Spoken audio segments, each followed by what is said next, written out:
दिल्ली में कोचिंग हादसा हुए 4 दिन हो गए हैं और इन 4 दिनों में दिल्ली सरकार और आम आदमी पार्टी ने पूरा जोर इस बात पर लगा दिया कि कैसे सब कुछ एलजी पर डाल दिया। इनके हिसाब से इनको छोड़ के सब जिम्मेदार हैं, लेकिन इनकी कोई जिम्मेदारी नहीं है। भले दिल्ली में सरकार इनकी, एमसीडी में सरकार इनकी, जबकि पहले दिन से क्लियर था कि जब एमसीडी आपके पास है, जब जल बोर्ड आपके पास है, जब पीडब्ल्यूडी आपके पास है, सरकार आपकी है, जब आप हादसे के बाद अब एक्शन ले सकते हो, एक्टिव दिखने का प्रयास कर सकते हो, मीटिंग कर रहे हो, यही काम पहले भी तो आप कर सकते थे। तो जवाबदेही आपकी कैसे नहीं है? तो जवाबदेही अधिकारियों की, एलजी की, कहीं और जाके तो पीएम मोदी की, लेकिन इनकी जवाबदेही नहीं है। लेकिन जब आप ये एक्शन ले रहे हैं तो दुनिया को बता रहे कि देखो एक्शन हमने लिया। अब इनकी शक्तियां खत्म नहीं हो रही। शीश महल बनाते वक्त इनकी शक्तियां खत्म नहीं होती, 4 लाख का कमोड लगाते वक्त शक्तियां खत्म नहीं होती। दिल्ली सरकार को तो ये सवाल अच्छे नहीं लगते, उन्हें तो सब कुछ एलजी पर थोप देना है। लेकिन ये सब कब तक चलता? आज दिल्ली हाईकोर्ट में सारी पोल पट्टी खुलकर रह गई। जिस एलजी को 4 दिन से ये लोग कोस रहे थे, उस एलजी पर एक शब्द सरकारी वकील ने कोर्ट में नहीं कहा। ऊपर से हाईकोर्ट ने इनकी बकिया उधेड़ दी सो अलग। कोचिंग हादसे पर हाईकोर्ट ने ऐसी ऐसी बातें कह दी कि आप सुनेंगे तो हैरान रह जाएंगे कि इतना सब कुछ हो रहा है, सब कुछ सामने दिख रहा है, फिर भी ये लोग ऐसा कैसे कर सकते हैं।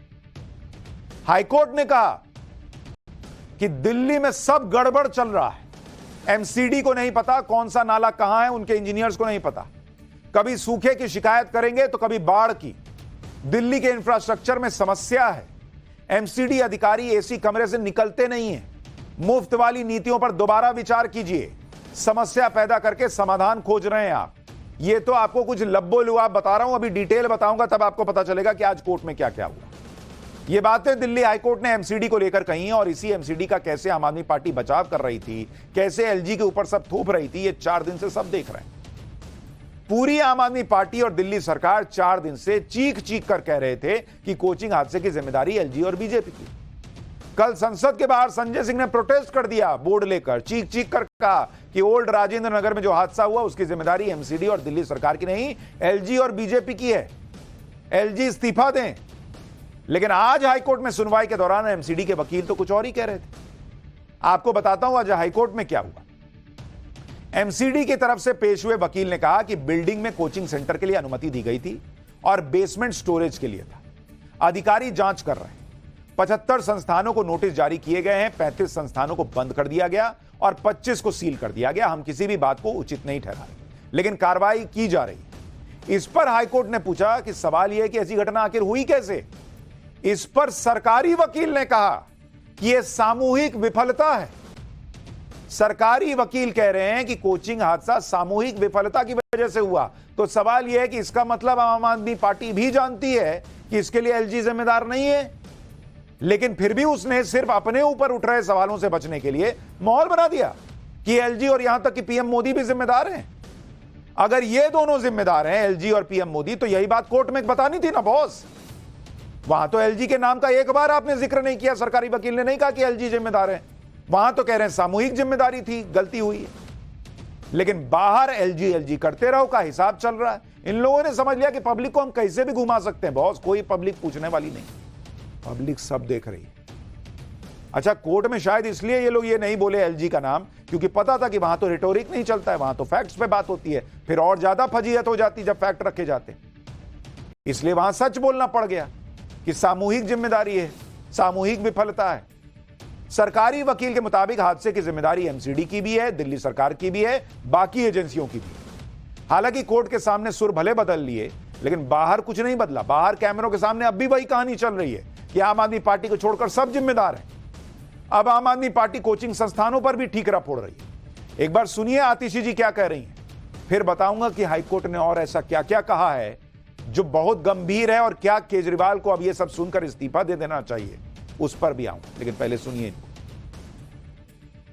जो ड्रेन उस एरिया में वाटर लॉगिंग के लिए जिम्मेदार था, उस पर वहां के सारे कोचिंग सेंटर्स ने इंक्रोचमेंट किया हुआ था, जिसकी वजह से ड्रेन से पानी नहीं निकल पाया। यानी आम आदमी पार्टी और दिल्ली सरकार बाहर कुछ भी कहे, आज हाईकोर्ट में सच्चाई पता चल गई। जब हाईकोर्ट ने कोचिंग हादसे को लेकर एमसीडी को फटकार लगानी शुरू की। इस दौरान सरकारी वकील एक या दो बार ही बोले होंगे, बाकी वो समय वो चुपचाप सुनते रहे। उनको समझ में आ गया था कि बोलूंगा तो और सुनूंगा, इससे अच्छा चुप ही रहो। हाईकोर्ट ने कहा कि ये सभी निर्माण केवल सिस्टम की मिलीभगत से हो रहे हैं, आपको जिम्मेदारी तय करनी होगी। अगर आज किसी एमसीडी अधिकारी से नालियों की योजना बनाने के लिए कहा जाए तो वह ऐसा कर नहीं पाएंगे। एमसीडी अधिकारियों को यह भी नहीं पता कि नालियां हैं कहां। यह ऐसा सिस्टम है जिसमें किसी व्यक्ति को जिम्मेदार नहीं ठहराया जाता।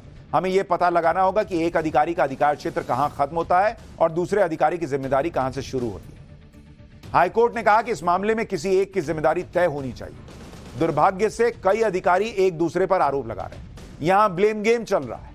दिल्ली के पूरे प्रशासनिक ढांचे की फिर से जांच की जानी चाहिए। यानी हाईकोर्ट ने जिस तरह से एमसीडी को फटकार लगाई है वो आम आदमी पार्टी के लिए बड़ा झटका है। एक तरह से यह आम आदमी पार्टी के लिए नसीहत भी है कि एमसीडी को ढंग से चलाइए।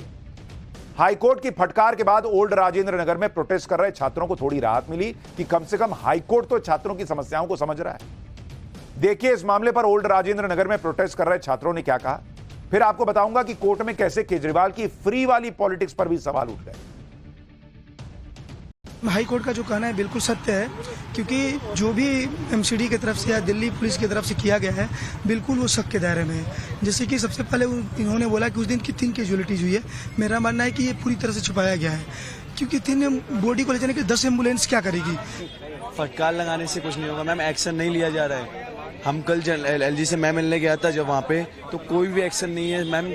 बेसिक फैसिलिटी नहीं मिल रही है, सारी चीजों पे केवल बातें ही चलती हैं। इस सरकार को सबको पता है देश में क्या होता है। उन्होंने अभी तक एक जो डिमांड है जो हमारे अगेंस्ट हो सकती थी कि लाइब्रेरी बैन हो जाए, उस डिमांड के अलावा किसी भी डिमांड को अगर ये हाईकोर्ट यहीं पर नहीं रुका। एमसीडी के अधिकारियों और एमसीडी के काम करने के तरीके पर सवाल उठाते हुए हाईकोर्ट ने बहुत बड़ी बात कही। हाईकोर्ट ने कहा कि आई एम सॉरी, सिविक अधिकारी दिवालिया हो चुके हैं। आप यानी एमसीडी मल्टी स्टोरेज बिल्डिंग की मंजूरी दे रहे हैं लेकिन ढंग के नाले नहीं है। आप मुफ्त की सौगातें बांटने का कल्चर चाहते हैं, टैक्स नहीं ले रहे हैं, इसलिए तो होना ही था। यानी केजरीवाल की फ्री पॉलिटिक्स पर भी सवाल उठ गए। आपने बिल्डिंग बायलॉज में ढील दी, कई फ्लोर तक निर्माण हो जाता है, लेकिन सरकार को जो सुविधाएं देनी चाहिए वो नहीं दी जा रही। एमसीडी के पास कर्मचारियों को देने के लिए पैसे नहीं है, वो लोगों को सुविधा क्या देगी। ड्रेनेज की जगह एक पूरा मार्केट बस गया है। सरकार और एमसीडी इसे जानते हैं लेकिन इसके बारे में बात तक नहीं कर रहे। हर चीज इतनी कॉम्प्लिकेटेड कर दी गई है कि एमसीडी को खुद नहीं पता कि उसे सुधारें कैसे। हाईकोर्ट ने यह भी कहा कि सरकार को कुछ पता ही नहीं है, सरकार की कोई प्लानिंग ही नहीं है। एक दिन सूखे की शिकायत करते हैं, दूसरे दिन बाढ़ आ जाती है। सरकार को अपनी मुफ्त की योजनाओं पर दोबारा विचार करने की जरूरत है।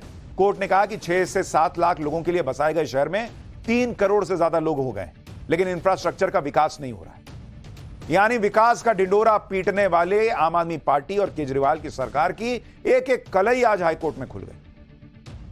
आप सोचिए कि हाईकोर्ट में सुनवाई हो रही थी कोचिंग हादसे पर, लेकिन जब हाईकोर्ट ने फटकार लगानी शुरू की तो उस समय उसमें दिल्ली सरकार फ्री की जो योजनाएं, एमसीडी के पास पैसे की कमी, सारे सब्जेक्ट आ गए, क्योंकि ये सब एक दूसरे से इंटरकनेक्टेड है। हाईकोर्ट ने एमसीडी के बहाने दिल्ली सरकार पर तीखी टिप्पणी की। सुनवाई के दौरान दिल्ली हाईकोर्ट ने कहा कि हम एमसीडी से प्रोजेक्ट्स को पूरा करने के लिए कहते हैं। एमसीडी कहती है कि 5 करोड़ से ज्यादा किसी भी प्रोजेक्ट को स्थायी समिति ही मंजूरी देती है, लेकिन कोई कमेटी नहीं है। उन्होंने यानी एमसीडी ने कहा कि एक योजना को कैबिनेट में जाना है, लेकिन कैबिनेट मीटिंग की अगली तारीख क्या है ये कोई नहीं जानता। हाईकोर्ट ने कहा कि जब आप 5 करोड़ से ज्यादा के प्रोजेक्ट अप्रूव नहीं कर सकते तो आप इस शहर को कैसे चलाने की प्लानिंग कर रहे हैं भाई। और कैबिनेट की बैठक हो नहीं रही। कैबिनेट की बैठक इसलिए नहीं हो रही क्योंकि कैबिनेट की बैठक बुलाएगा कौन? मुख्यमंत्री तो तिहाड़ में बैठे हैं। अब तिहाड़ में कैबिनेट की बैठक होगी नहीं। मुख्यमंत्री अपनी जिद पे अड़े हैं कि मैं कुर्सी छोड़ूंगा नहीं। दिल्ली वालों के प्रोजेक्ट्स अटके हुए हैं। इनकी चिंता केजरीवाल की सेहत से आगे बढ़ ही नहीं पा रही। दिल्ली की सेहत खराब हो जाए तो हो जाए। गजब सिस्टम चल रहा। और मुझे तो समझ में नहीं आता कि एलजी एक्शन क्यों नहीं लेते। एलजी ने कहा था मैं जेल से सरकार नहीं चलने दूंगा। जब कैबिनेट की बैठक नहीं हो रही, दिल्ली वालों को दिक्कतें आ रही हैं, प्रोजेक्ट फंस रहे हैं, तो एलजी क्यों नहीं कार्रवाई करते, क्यों नहीं हटाते मुख्यमंत्री को? चल रहा है।